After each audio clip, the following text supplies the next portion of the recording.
Welcome to the IntraCultural Podcast. I'm Lucy. Thanks. And I'm Missy. And we are all leaders at Willing Observers, a firm of anthropologists fostering inclusion, equity, and change. Welcome to the IntraCultural Podcast. This podcast covers a range of topics, answers common questions that can be better understood using anthropology and the concept of culture. And the IntraCultural Podcast is sponsored by us, Willing Observers, our own internal sponsorship. Cue the commercial for the ICS certificates right now. We do a certificate and a certification. So if you're interested in learning more and become more proficient in the EIB, whether that's to help you in your career development or in your current profession, it's a really updated course where we're talking about and applying all the changes of DEI landscape into the program. And essentially the goal is that by the end, you'll get a certificate or a certification so you can learn how to create more inclusive cultures in your department, organization, university, you name it. And the main difference between the two programs is that one of them is gives you the foundations and the concepts, and the other one, we help you develop your own strategic plan. And there's additional more resources in a toolkit that comes with that. And what else? Let's say, anything else I forgot about the programs, Missy? No, you did a great commercial interlude though. So we don't need it's like we should have introduced it like the IntraCultural Podcast, sponsored by ICS. I like it. And I did not script that. That just came out of my head like that. So maybe I should go into marketing and There you go. Well, let's see. Oh, yeah. I mean, there's a 50% discount, a permanent discount for anyone that's been unemployed because of the Trump budget cuts. No, because of Trump's anti-DEI executive orders. Because of Trump's existence. If you are unemployed because of Trump's existence, although that would probably extend further now that we've had tariff week. So that is totally fine. Come get a 50% discount. We support you no matter what discipline you're in. Right. So before we get started, I will ask Lucy and Alex how they are doing today. I'm doing great. Oh, yes. Tell us why you're doing so great. Well, Zoran Mamdani got elected in my home city of New York. The energy has just completely shifted in this city. Like the minute that the projections came on the screen, there was just like, you heard people screaming, yes, from building to building on the street. And I think it injected some hope that is sorely needed, not just in New York, but so good vibes over here. That is excellent. California passed Prop 50, so that was very exciting. Didn't hear the yelling for that, but the Dodgers won the World Series this week. So that was our version of, I could hear people screaming all across Long Beach. So less impactful, equal amount of, I think, injecting some hope and excitement into a city that has been occupied. So that was our good news this week. That was really great. It was, I watched it with my mom. My mom and I are huge Bernie fans. Like, we went to go see him speak when he was in LA. So we were very excited. And someone sent me an Instagram post about the throuple that America needs. And it was Mamdani, AOC, and Bernie. So, and I saw that Nancy Pelosi stepped down, and that one of the people that are running for her seat is actually one of AOC's campaign managers. So hopefully we get some of that vibe over here too. Yeah, I think this past election night really showed that diversity is still very much in. Over the past few during this Trump administration, but really, the backlash has been growing since the DEI movement and diversity movement first began. And I think what elections showed is that people are not done with it. The fact that, you can try to ban DEI practices and everything like that, but diversity still exists regardless, and people still crave it. They crave representation and they crave the authenticity that comes from real human stories. I think that was unfolded today. Absolutely. And I think really explicitly too, and if you look at the school board victories all across the country too, the little small local races. I know Pennsylvania, Bucks County, Pennsylvania, the kind of ground zero for Moms for Liberty, turning over school districts.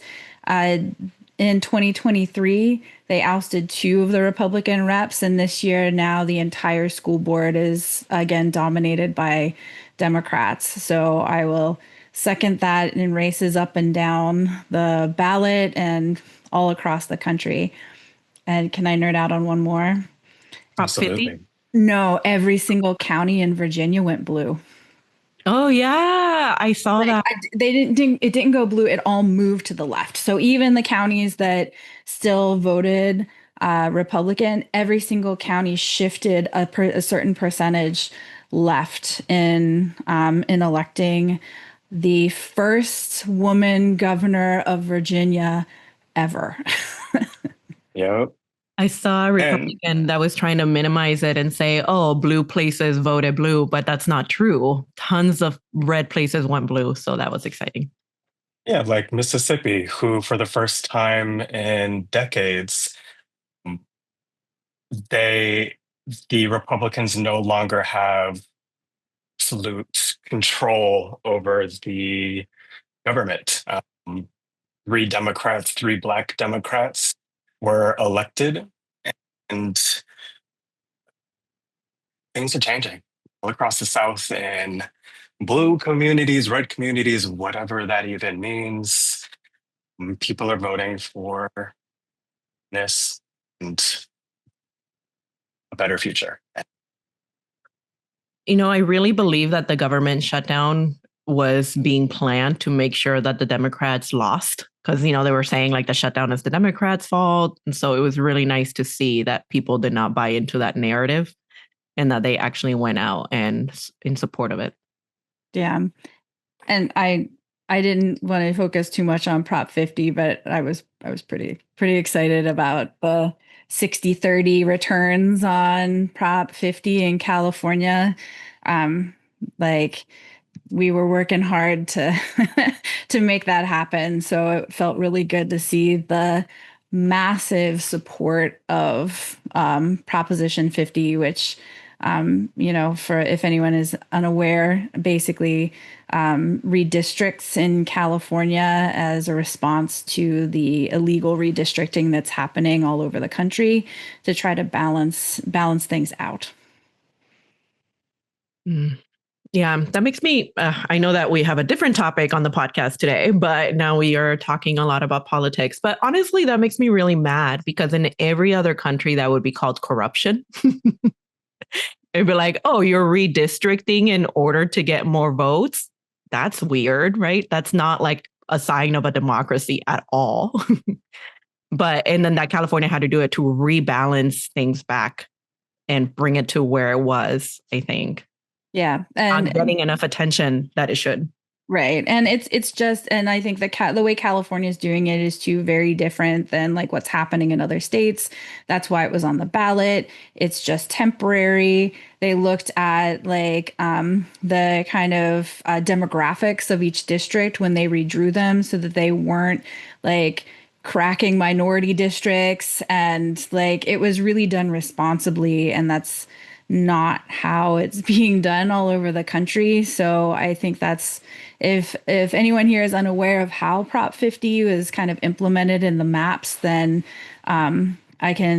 we can put stuff in the show notes if you want to read up on it, because it's very different than what's happening in most of the rest of the country. And just Missy never speaks like toots her own horn, but she worked really hard to get that passed through AAUW and through doing massive public outreach for voting. So thank you, Missy. I feel like I know a celebrity. Hey, Missy. Welcome.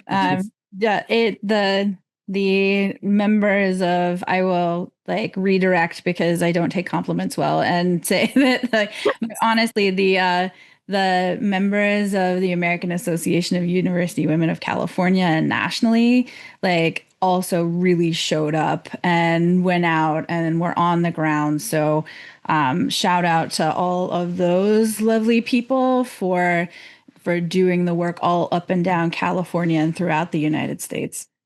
And just given the membership, a lot, if I don't want to say most, but you tell me, Missy, of AAUW members are white women. So this is a really great example of like allyship to really go out and, put your money where your mouth is.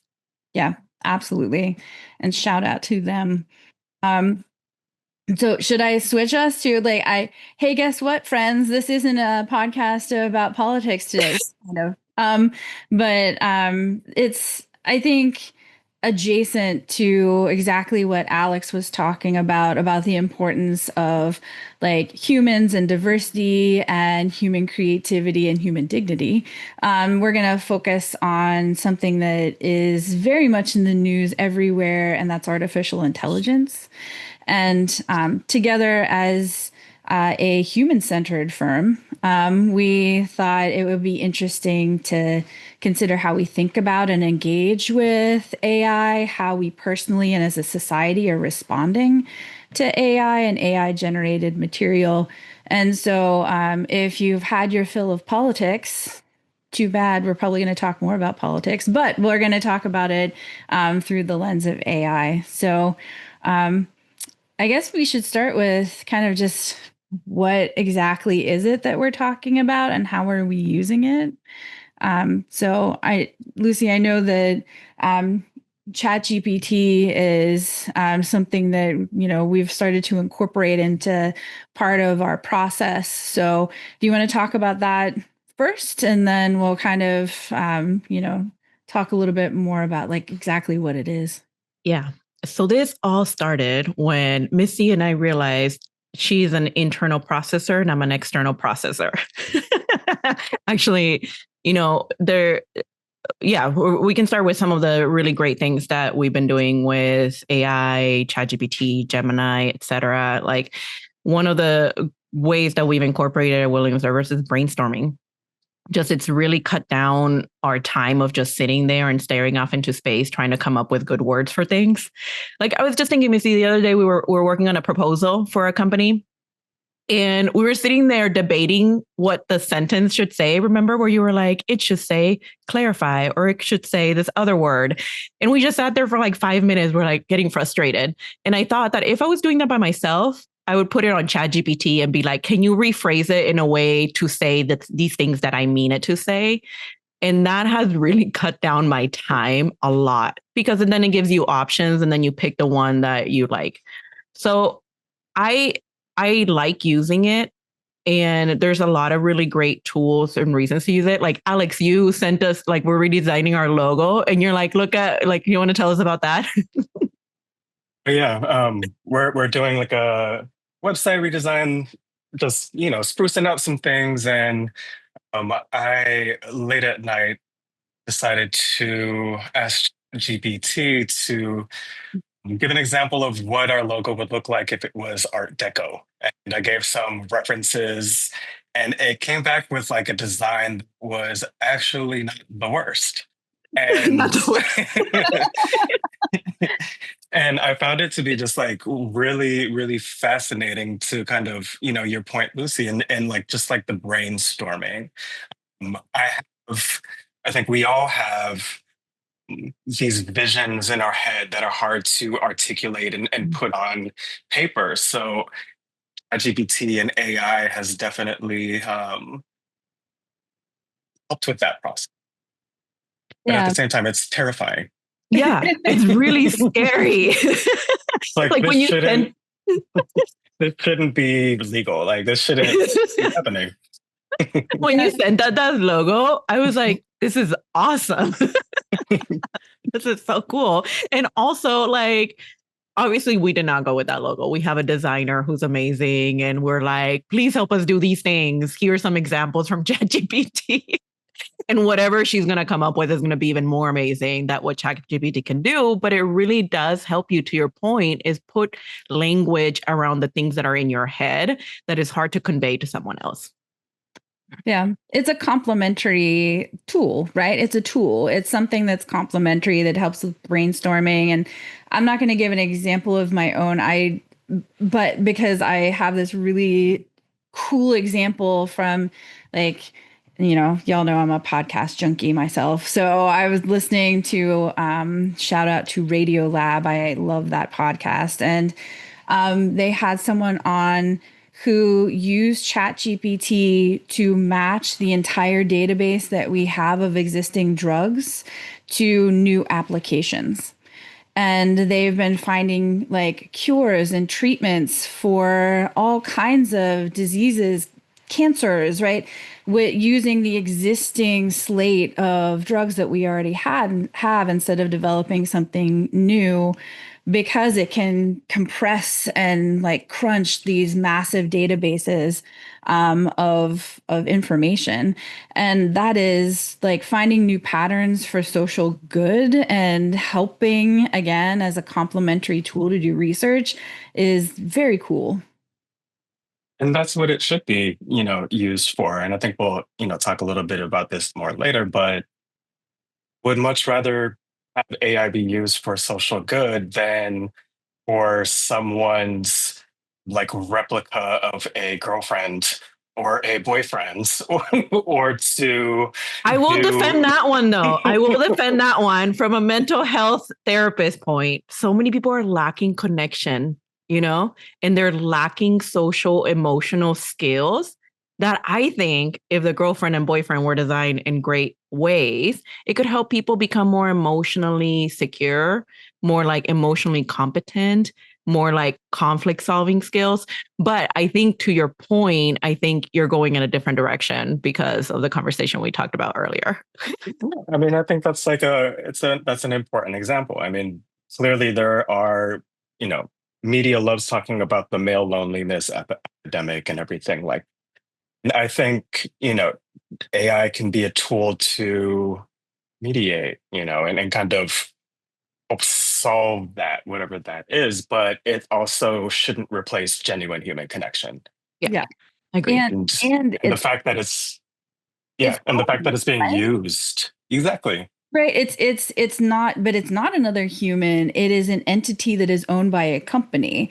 So creating those connections means that at any point the company could be like, I'm cutting this regulation, and they can like basically cut off your connection to that thing or charge you for it, or right. Yeah. So like, I think in context there, and on the flip side of that too, I was telling you both earlier that 7 people just filed suit against OpenAI because the kind of chat interface they are claiming led their loved ones to commit suicide.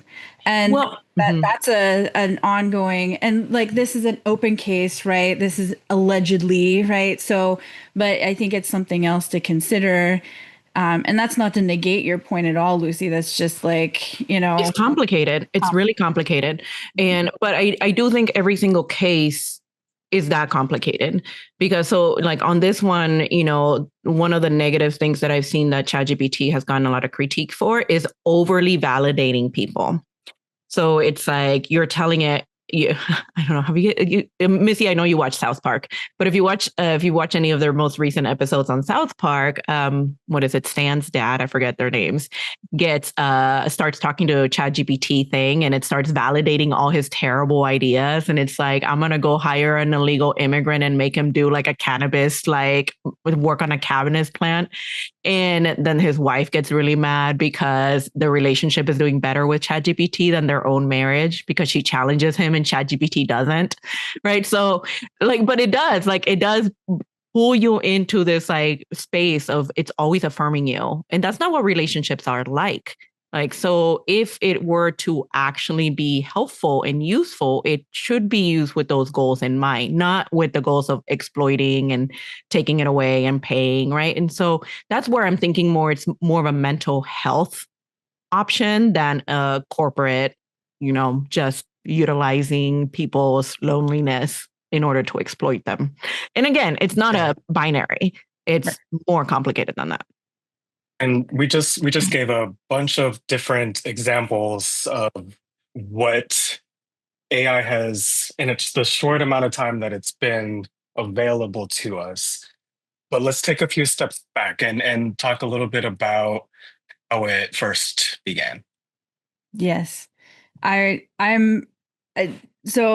ChatGPT, like Gemini, Claude, right? All of these that we're talking about are specific iterations of artificial intelligence, and where it really comes from is from the development of a neural network and and it's based on what we would call a large language model. So artificial intelligence is trained by basically being fed tons and tons and tons and tons of information and material, the internet, as it's available.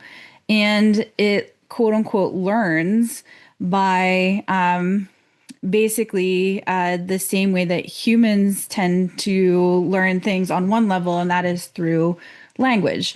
And so the model is predictive, right? So just like when you speak, you have a sentence and you can guess what comes next, right? And say after. And that's why ChatGPT has options, right? Because it is based on statistical modeling of, right, what comes next in a syntactic structure. That is basically what a large language model does. And language is related to cognition. It's also now trained on images, which are also language-like because they're made up of elements in the same way that language is made up of elements that you put together in potentially predictable ways.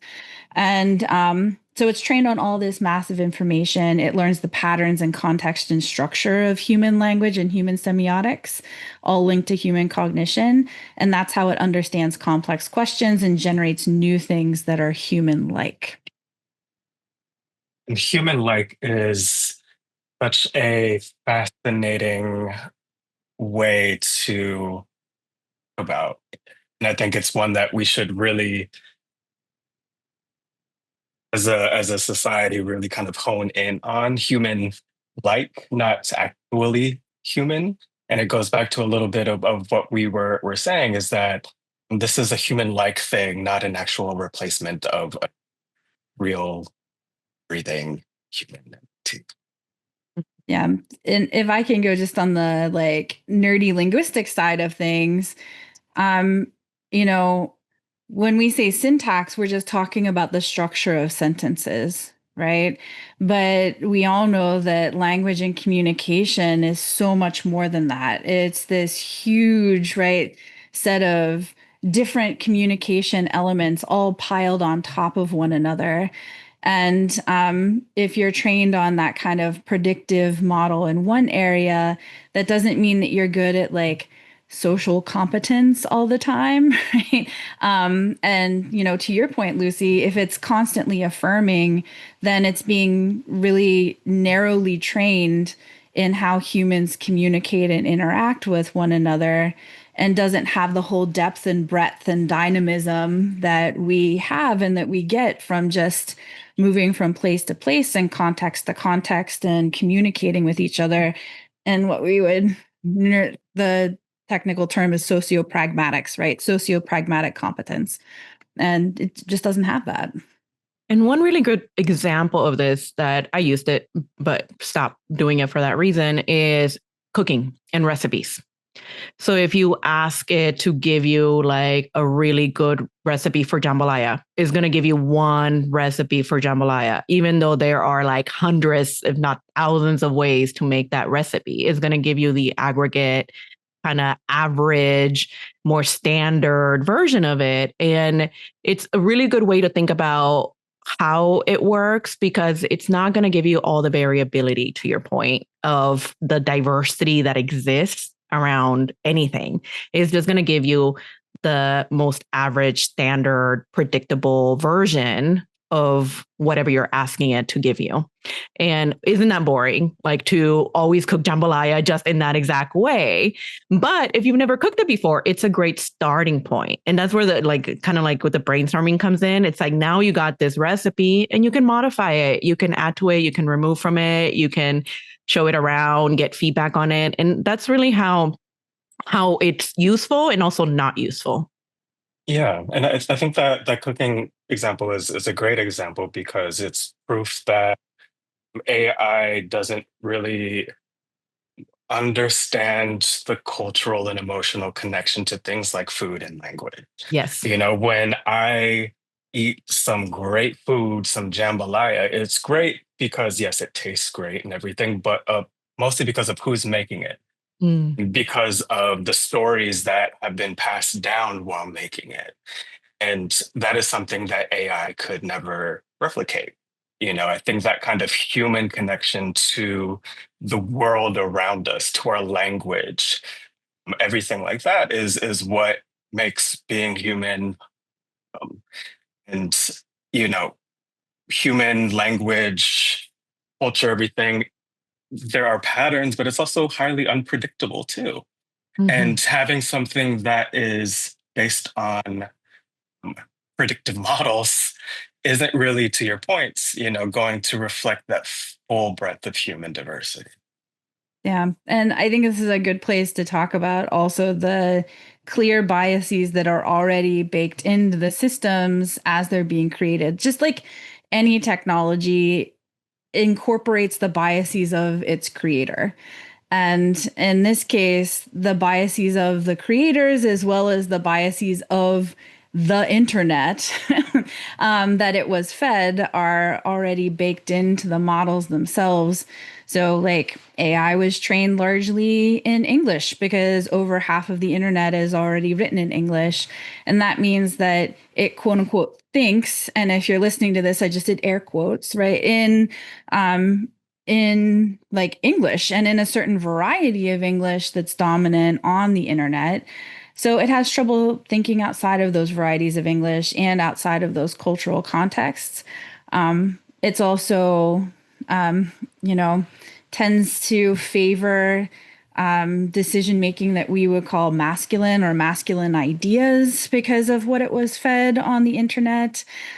So those, it's not simply a neutral tool either, right? It already has a lot of those kinds of things embedded inside of it. And the other thing that I come across it quite often when I use it for research is that it always thinks it's right, even when it's wrong. And it's going to tell you it's right over and over again until you feed it contradicting data. And this happens especially when you're asking questions where there's not enough knowledge on the internet to give you that more correct or more predictable answer. And so if you're asking for something really obscure, like I've asked it so many things, but like, for example, like, what would this random obscure theorist think about combining it with this other theorist? Is going to be like, oh, it thinks this. And I'm like, no, it said this in this other quote of this other book. And it's like, oh, you are correct. I was wrong. But you have to tell it contradictory information for it to admit it's wrong. Otherwise, it's going to continue telling it's right. So if you don't know more than ChatGPT or Gemini AI, then you're going to assume incorrect things and take them as truth. And that's really scary to me. Absolutely. And I think we've seen that play out in a lot of different ways. The former heads of Google's AI ethics teams, a woman named Timnit Gebru, I hope I'm saying her name right, and Margaret Mitchell were both fired because they raised complaints about the bias that was being ingrained within, Google's AI products. And, they were looking at how Google was using biased language, how they were putting perceptions of people's skin tones into these AI models, and the AI models were just kind of regurgitating. Once they, kind of started raising the alarm for that, they were very unceremoniously. And I think it goes to show that, AI is, we can't speak of AI like it's its own entity that just kind of so popped up out of thin air. It is something that was created by humans, which are incredibly flawed. And because of that, AI is going to be incredibly flawed too. It is not perfect, and it shouldn't be thought of as. Or being able to be perfect, because in that example, Alex, I know since then, like Google has done so many things to try to make it better, but the point still remains the same. It's like no matter how perfect you try to get it, it will never be that. It's always going to have some kind of bias. And despite our best intentions, it's just useful to always treat it like with a lens of skepticism, and always question it and not trust it more than, humanely possible. Like any other person, right? You're asking ChatGPT to give you info on this thing. Like imagine you're asking your friend, would your friend always be correct? No. Like, so we shouldn't just take it for granted as arbitrary truth with a capital T. Yeah. It requires fact checking. It requires a new level of literacy, right? How we engage with it and use it as a tool, how we do fact checking, how we prompt it, how like understanding that the internet's full of unchecked facts and incomplete information, and how is it weighing that against like peer-reviewed scientific data, and I think, to both of your points, but really going back to the fact that it will assertively lie, that's a business model. That's a feature, not a bug. And they're not going to change that, because if the AI isn't producing assertive results, then people aren't going to use it for the purpose that the companies have set out for you to use it for. And so that's something, again, right? We all have to gain literacy in this so that we can actually do better at fact checking and do better at using it as a tool. But it's also why it's not going to replace humans. Yeah. And fact checking and literacy is also a notorious problem in this country right now as well. We have entire segments of the population who are not, because of our education system, have been able to acquire the skills required, for fact checking, for critical analysis. And what happens when that segment of the population is fed something that is being treated like some kind of, superhuman entity that is almost operating like it is a external brain that allows them to do the work for them. And, I think what I would love to see is, how policy and how the education system is going to respond to that. And hopefully, they make the right decisions and get people as literate in this as well. These are really great points. One of the things that I, talking about the limitations and transparency around limitations, it is curious. And then again, like we know why that there isn't at the end of every ChatGPT query, it doesn't give you the answer that it's like, I am this degree of percent certain about my answer, right? Like if you can code for this ChatGPT to be like ultimate knowledge producer, like I'm sure you can code what percentage of degree certainty you have in that answer. But there's a reason why we don't have that, because it's the illusion that it knows everything. And one of the things that I don't like about it lately is that, so I use it for all kinds of things. So reminder, we are anthropologists. So years ago, I taught a class on anthropology of religion, magic, and witchcraft. And so in the theory of anthropology, all of those things kind of combine, right? Because there's core similarities between religion, witchcraft, and magic. And so when you take a class, you know, think about it all together. So my family is really spiritual, and I would ask it questions pertaining to spirituality, and it just refuses to answer me because it thinks that I'm going to like do like witchcraft spells. And then it's like, why can't I ask you this question? And it's like, I cannot give you information that will make you do these kinds of things. It is irresponsible. And I'm just like, what? So then, but if I rephrase it and I say, I want to know the answer to this for anthropological research purposes, they don't give me the answer. Isn't that? Yeah. And that's one of the regulatory avenues actually that's been taken already, is like trying to put guardrails on it for kids, right? For asking certain kinds of queries. And to your point, Lucy, it has failed thus far because you just have to prompt it in a slightly different way. And you can basically get around the guardrails very, very easily because, again, it is all about syntax and predictive model. It doesn't think laterally, right? It's predictive. It is linear in that way. When we're thinking of like how you beat it, right? How you get around some of those regulatory areas.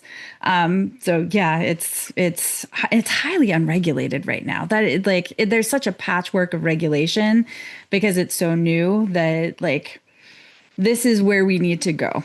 And an example of how humans are way more creative than it is, because clearly I can emotionally manipulate it really easily. and I think it's really fascinating the religion aspect that you brought up, because I think, you know, the nature of consciousness, you know, what AI kind of fundamentally brings that up. It's um, kind of used in areas like healthcare, criminal justice, so on and so forth. But AI also challenges traditional kind of, you know, theological concepts of consciousness and the soul. And I think a lot of questions can arise about whether machines can possess that kind of consciousness or moral agency, and how this aligns or conflicts with, you know, religious beliefs. And I wonder, you know, as AI continues to grow, the anthropologist in me is going to be very fascinated to and curious to see how people are kind of marrying their cultural, religious, and theological kind of understandings of the world with this new technology. Yeah. Is it okay if I bring us back to politics too? Yeah. Because I think that like, you know, in addition to these kind of wider philosophical questions about like morality, I mean, anytime, like historically, anytime we have new communication technology, this is like part of the query, right? You know, I did a webinar on this like on AI a week ago. What is time? It like there I talked about how like Socrates had a meltdown about writing because he thought it was going to destroy the minds of intelligent people and destroy democracy. It's so like this is also a very human response. Is like we think about how this does change us, and it does change us, but it's not going to destroy humanity, and it's not going to be the best thing that ever happened to humanity. It's just something that we as a collective have to decide what we're doing with it and how we use it. You know, last I checked, writing didn't destroy us. So I don't think this will either. But it does have some really, you know, scary and not great things that people are already using it to do. We talked about deepfake pornography already. We can see how it's being used purposefully to convey inaccurate information in political spaces too. And you know, I was interested to see how that happened or how that was happening in this election cycle, and it didn't seem like it was terribly being like used broadly yet, but I'm very interested to see what happens in the US midterms in the next cycle with deep fakes. And that's a concern for both people that have created AI and for the general public. Yeah. Yeah, I mean, we had a president create an AI video of him flying in a plane and dumping human waste on all of the people that did not support him, all of the liberals.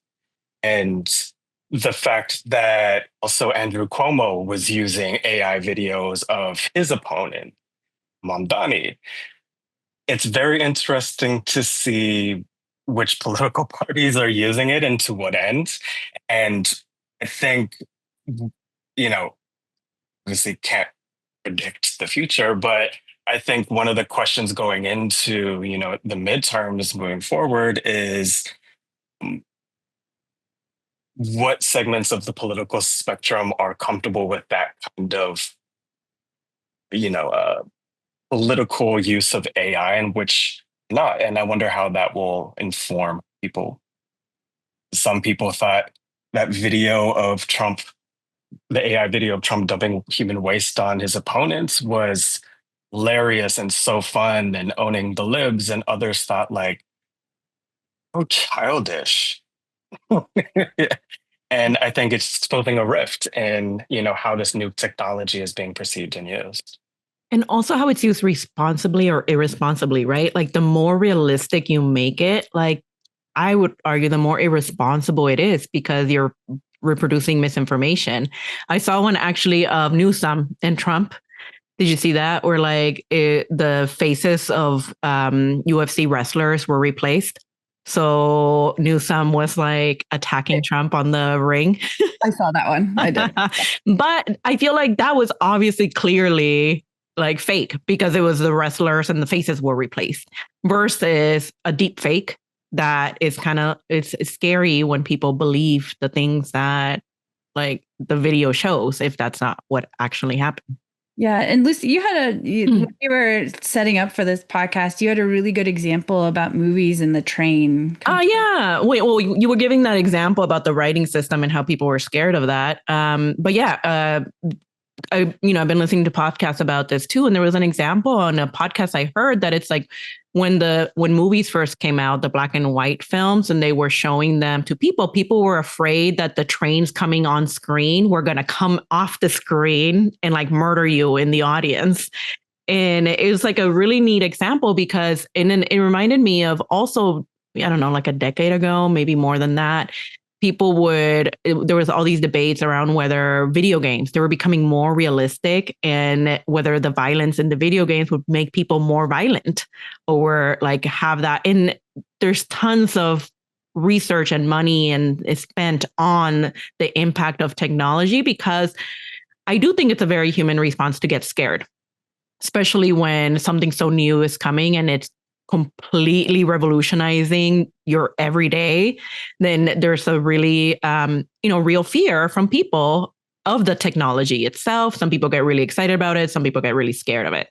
So I do think we're in a transition phase where we have yet to really know what the technology is going to do and not do.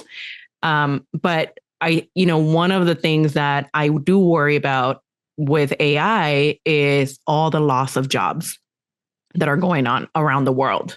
Like, I think there was like some statistic that said that India is like companies in India are doing something like a 10% layoffs everywhere because so many of the engineer jobs got replaced with AI.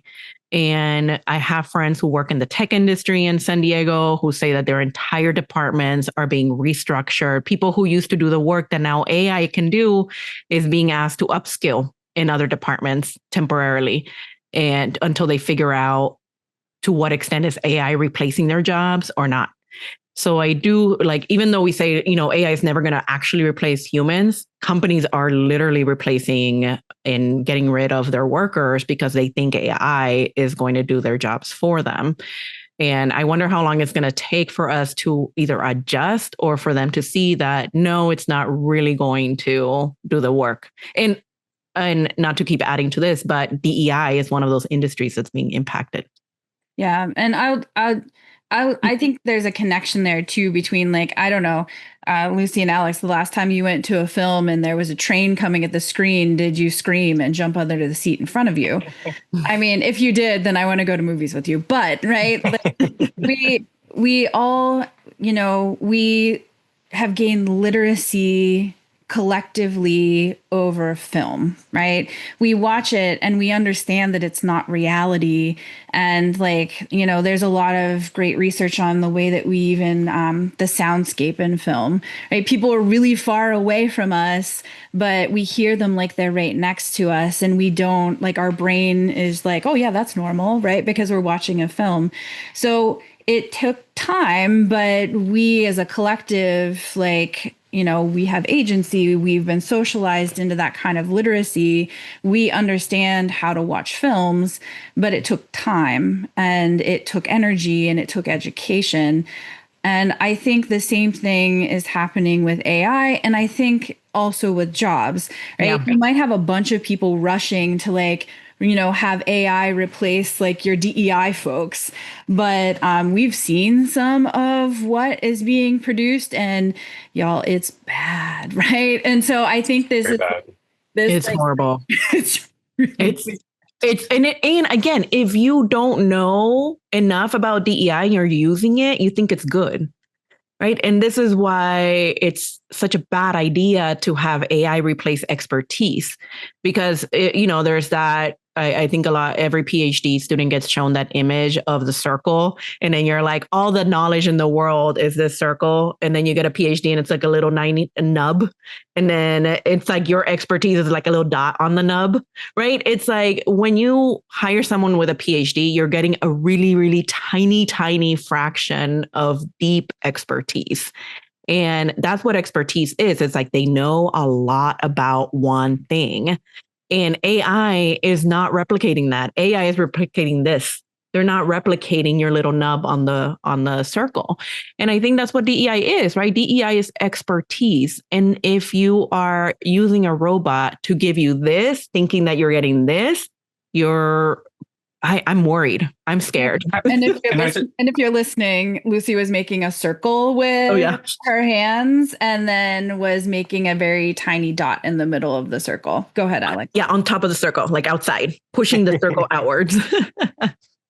And I think it's just, why would you? And this is just like my questioning, my personal kind of thing was like, why would you want to hire something that is not human to solve the most complex human issues, the things that require being human in order to solve? I think that you should want to trust the experts who have, a dot on a nub in a circle of expertise. And when we are relying on external artificial entity to solve these kind of complex human issues, to me that's like not even one, it's not trying hard, and it's also just kind of like you are looking for an easy way, easy fix to something that is never going to be easy fix, and is also probably never going to be fixed in the way that you want it to or think it would be. DEI practitioners and anthropologists, we don't necessarily create, silver bullet solutions to these complex issues.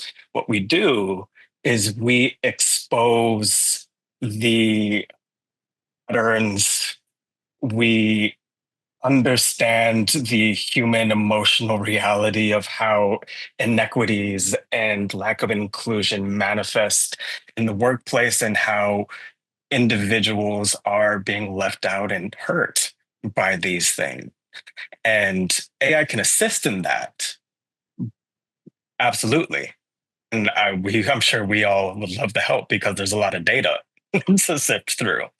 But at the end of the day, any kind of change is going to require not just humans to point out where the problems are, but humans need to fix it. And you can't outsource that to AI either. No, it's a tool, right? And I will say it over and over again. It is a tool. It's a really cool, like big, useful tool, but it is complementary to the kinds of things that humans are needed for and that humans do. And like any new technology and any new tool, it will take time for people to realize that you cannot hand over all everything to this tool. But I'm hopeful that, like, as we're socialized and as literacy increases, that this will be seen for exactly what it is, and that is a tool, right? So I think I hope that's where we're going. But it will also, like any new technology, create a shakeup in the job market at the beginning. I just don't think it's going to stay that way because it can't be used on its own. No, it's going to settle at some point. But I do think, I don't know if this is like that related because it might send us into a DEI tangent, but this is one of the reasons why we created Willing Observers, right? Because you can't just apply DEI best practices as a one size fits all model across every organization. And that's what AI is relying on, is those best practices that are going to give you that, like, the patterns and the statistical modeling of what is average. But every company, every organization, every place has its own cultural nuance, and they have their own issues, values, beliefs, their own expectations. So that was also one of the errors of DEI, is to assume that you can do the things the same everywhere, and it's going to lead to equity, and it's going to lead to equal opportunity, et cetera. And we have to rethink that too, on a DEI broader scale.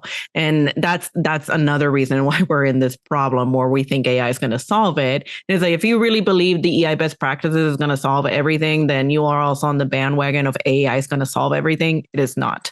You need really local solutions to cultural problems. Yeah. Otherwise, you're just going to be eating the same jambalaya over and over again. Right. I really like that. I really like that. Good job, brain. I did not prepare that ahead of time. Well, I feel like that's a really excellent place actually to close us out, right? That, there's a lot of positives, there's a lot of clearly negatives, and we're in this transition phase of thinking about like what it is, how we use it, how it can be complementary. But I think, I kind of want to end too on the fact that, like, AI is not inevitable, and we collectively as humans have agency in understanding how this is used, how it is regulated, how the ethics of using it are developed, what it means for consciousness, right? And that, like, if we can see it as us collectively negotiating that process and developing that literacy, I think that's a better place to end up than right now all the headlines, which is like AI is going to save humanity or AI is going to destroy humanity. The agency, that's the key. We can change. Well, we are more powerful than it is, because obviously we can manipulate it. So we created it. Well, I hope that you've enjoyed our politics and AI tangents, and we will catch you next time, everyone. See you soon.